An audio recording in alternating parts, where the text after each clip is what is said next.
OK, les choses qui me font péter une coche que mes clientes me disent en tant qu'entraîneur certifié et naturopathe.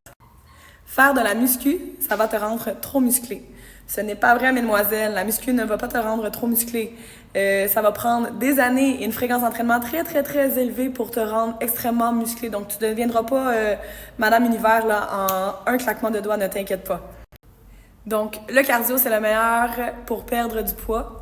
C'est pas tout à fait exact. Donc, ça serait vraiment la musculation qui va stimuler le plus possible ton métabolisme au repos. Donc, quand tu écoutes Netflix ce soir, quand tu as fait une belle séance de musculation, que tu as stimulé tes muscles, c'est là que tu vas perdre le plus d'énergie, donc plus de gras. On passe à soulever lourd, c'est pour les garçons. Je suis très perplexe, je ne sais pas de où ça sort. Soulever lourd, c'est aussi pour les filles. On a aussi des belles capacités au niveau de la force. On est capable d'être puissante, on est capable d'être forte. Alors, je ne sais pas dans quel monde on vit en ce moment, mais assurément pas le mien. En tout cas, assurément pas le mien.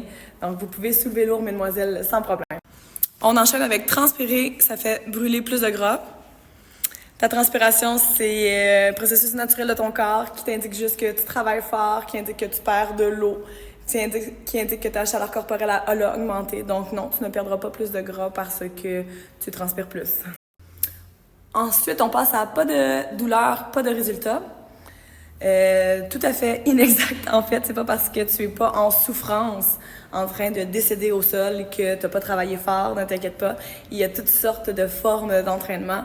Et non, tu n'es pas obligé d'être en souffrance, tu peux être en douleur totale pour dire que c'était un très, très bon entraînement.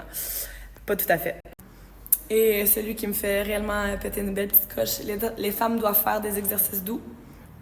Vraiment pas. Les femmes, elles sont fortes aussi, elles sont puissantes aussi. Je te dirais que pour une raison, à un moment dans ton mois, tu peux faire des exercices plus doux dans ton cycle hormonal quand tu es en début de menstruation, jour 1, 2, 3.